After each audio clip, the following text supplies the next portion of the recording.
Good morning. Greetings from Silver City, South Dakota. I am going to try to do a ginger little walk and talk with you. I started making a vlog of a trip that I'm taking.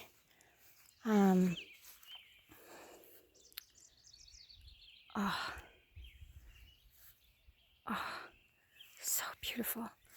I'm on vacation.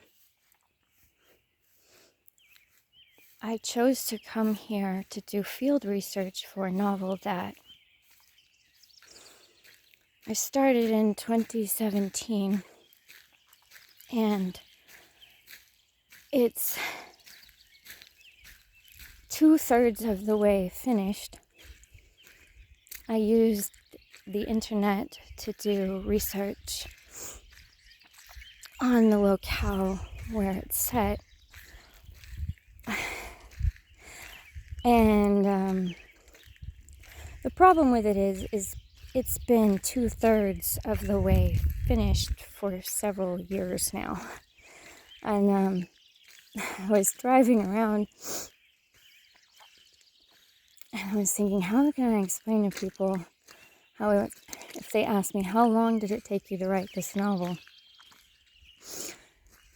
That I didn't work on it consistently, and kind of made myself laugh because I was like, well, I started it and I went at it like gangbusters, and then 2 years later I put it down, and then I was like, and then what did I do? And I forgot. I was like, oh yeah, I wrote a book about mass shooters.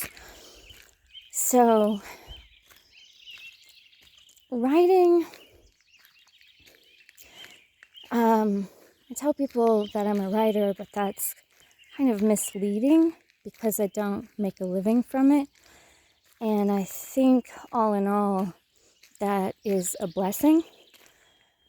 I'm going to do a whole other video on why that is, but it has to do, for me, with external validation. For the longest time, I could get awards for my writing, but no one seemed to want to publish it. You know, when I was in college, that was mystifying to me, but then I figured out kind of how to play the submissions game. And when I got my first novel published, what I tell people is that I was emotionally prepared to, because I didn't know if I could ever actually finish a novel, and then I did, and then I was emotionally prepared to go the rest of my life without getting published. But what I wasn't emotionally prepared for was the idea that I could finish a novel, get it published, and my life wouldn't substantially change in any way. There wouldn't be a basis of continuous support in the form of revenue. And for myself, I don't know, it's just been such a long-standing thing with me, the writing. I don't think I need to write,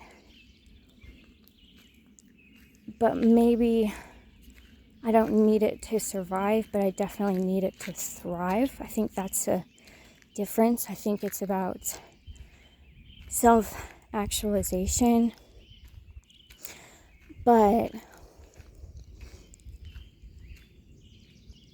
what has happened is that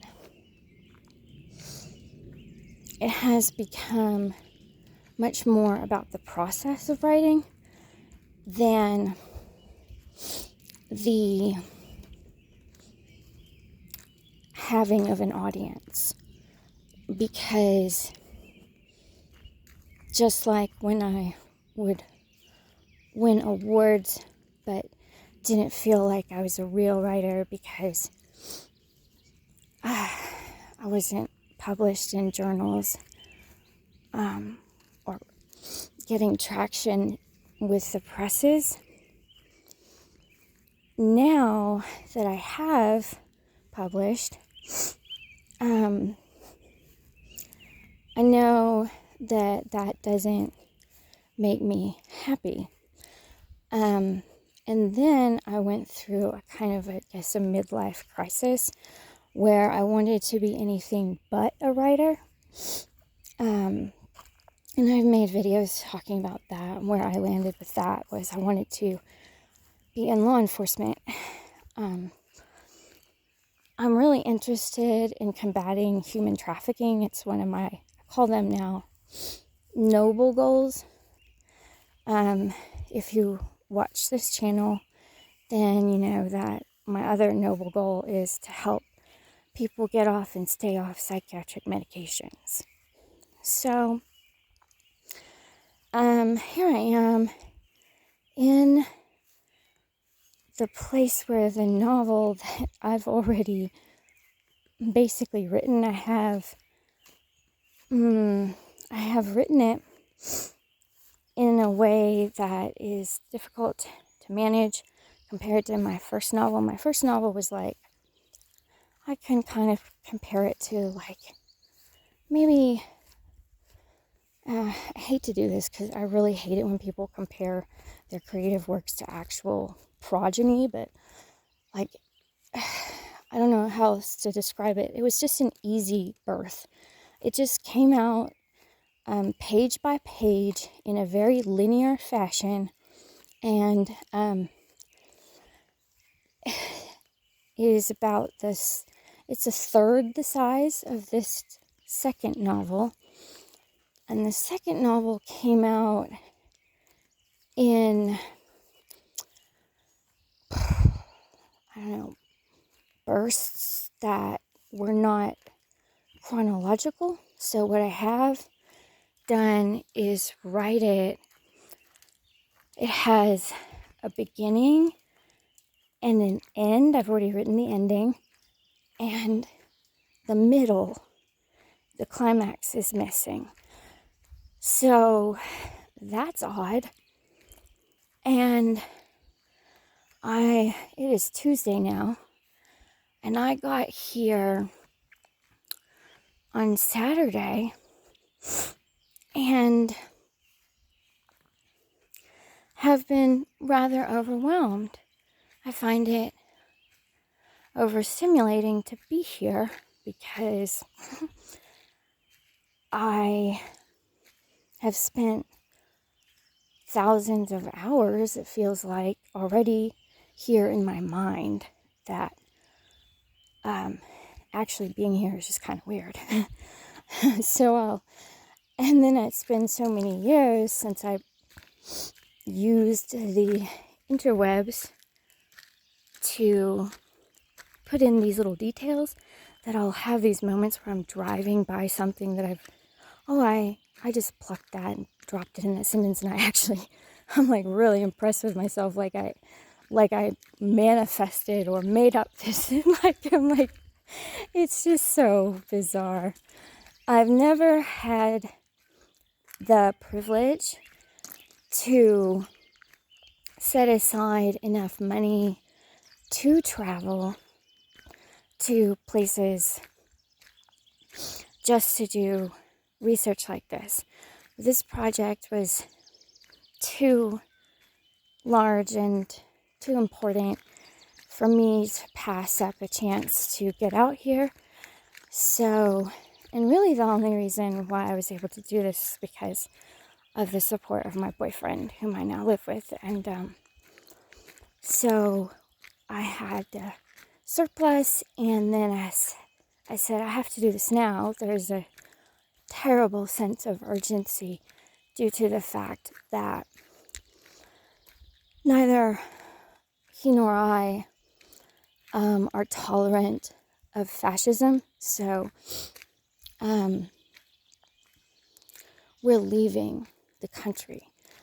And it will be much, much, much more difficult and expensive for me to do this. So I had to set a goal, and I'm glad for it, because I mean it's been dragging on and on. I had to set a goal to do that, and so I'm here. I chose to come here in May because I specifically wanted to see the area at seasonal transition points. So I am hoping that I can come back maybe with him in the fall, but I think it'll be okay even if we're not able to do that, because we do have to spend a lot of money on relocating. So in terms of how I'm doing health-wise, mental health-wise, physical, it's not great.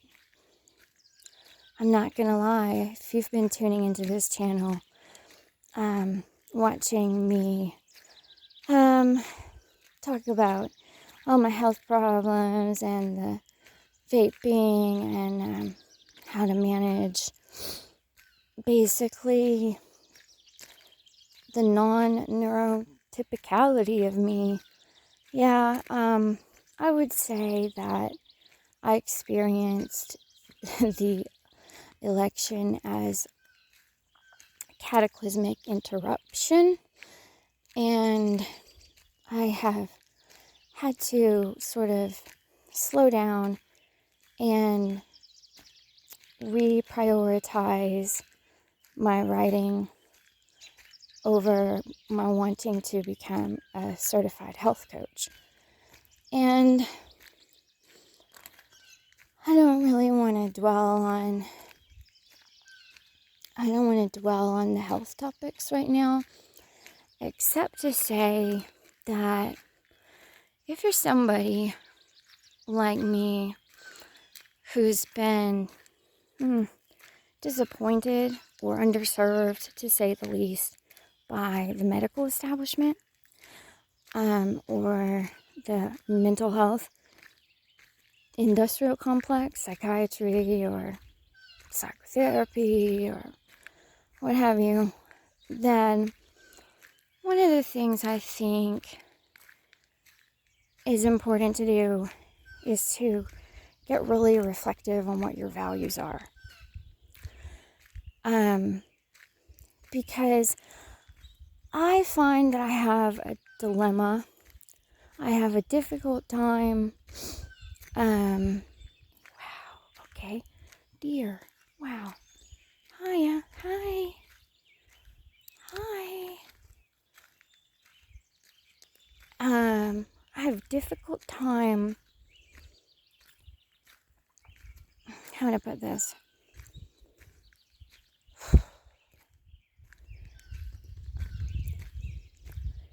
So it seems like I go through phases where I can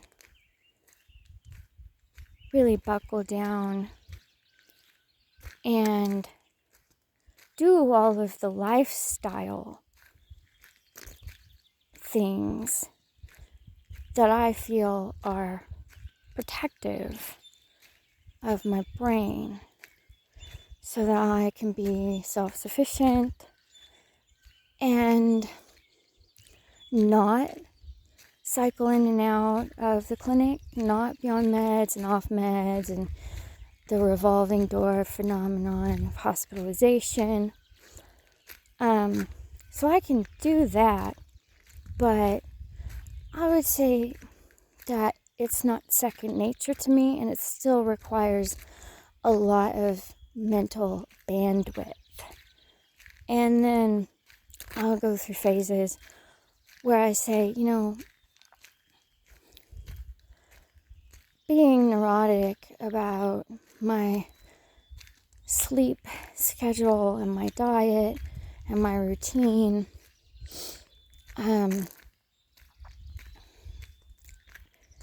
is so beneficial, but so demanding of me that I feel like that's not maybe it doesn't leave a lot of room for other things like writing. So that got me to thinking that if you are going through this process and you're deciding, what are my values? What is the point of being healthy, right? Because now there's so much health and wellness content of all kinds online that I think it's like people forget that maybe there are more transcendent goals. So, I used to put it like this, like, sometimes people get so busy cultivating a lifestyle that they forget to have a life. And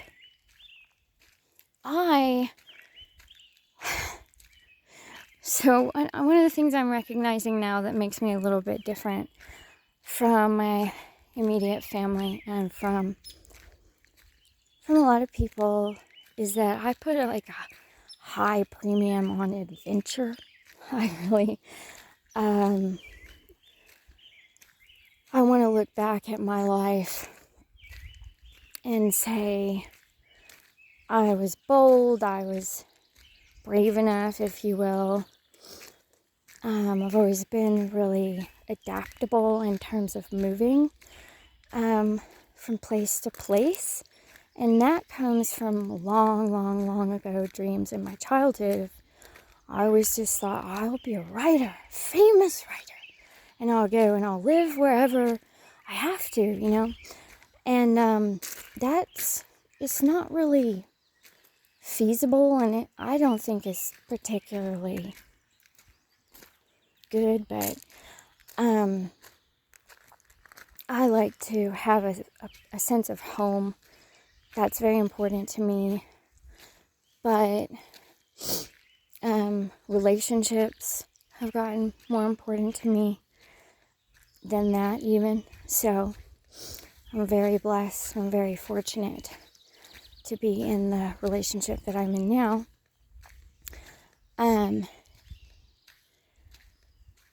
So anyhow, I just want to say, if you have health without purpose, so I can have health, but it seems like that becomes my purpose, and I'm still working out how to get grounded enough, you know, that I can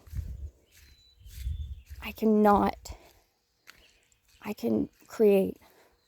One of the things that happens when I write is I go into what psychologists call a flow state or a peak state.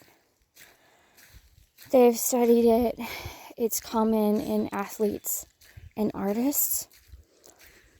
And I once put it to a friend like this: concentration is relaxation. And when you are engaged in, for me it's writing. I paint too, but that is more of a craft. That's more of a skill. I just pull up photos from the internet and do watercolors based on them. So it doesn't feel like generative because there's nothing original that I'm bringing to it. So with writing, it's very different, because when I'm writing fiction or poetry, there is no I. It's ego-less, and I can't imagine life without it. because it's very stressful to me. Writing is the only time that I ever get a break from my ego, which is ironic because then writers, when they go seeking publication and self-promoting, they have garnered a reputation for being like, rock stars, egotistical showboats, because they have to. Some of them have to in order to get money. And that is something that I haven't figured out. I don't sweat it. I don't feel like it's a knock. And I don't really care, except to say that for me, I always wanted the money so I could make the next work. But so far, I've figured out how to manage my time between working regular jobs enough. It's like I can be in a relationship and I can work full time, but not write, or I can be in a relationship and write, but not work, or, I can't manage all three at the same time. And that's been a difficult thing for me because that's what I've basically been trying to do. But we have worked it out, and it's not going to be for very much longer. So anyway, I'm very happy. I think I'm feeling overstimulated. I've been having trouble sleeping. There's a little bit of jet lag. It's only 2 time zones. So I've been waking up at 3 in the morning because that's 5 back home. And just been like on a bender, like with the coffee and the vaping and drinking wine. And everybody drinks around here. I mean, if you go into town, it's like you can buy wine in the dollar store. And there's liquor and beer in the grocery stores, and then there's liquor stores everywhere, as well as casinos and vape stores. Oh wow, that is such a cool property right there. So yeah, no, but I'm not gonna wild out here. I can't afford it. I don't have time.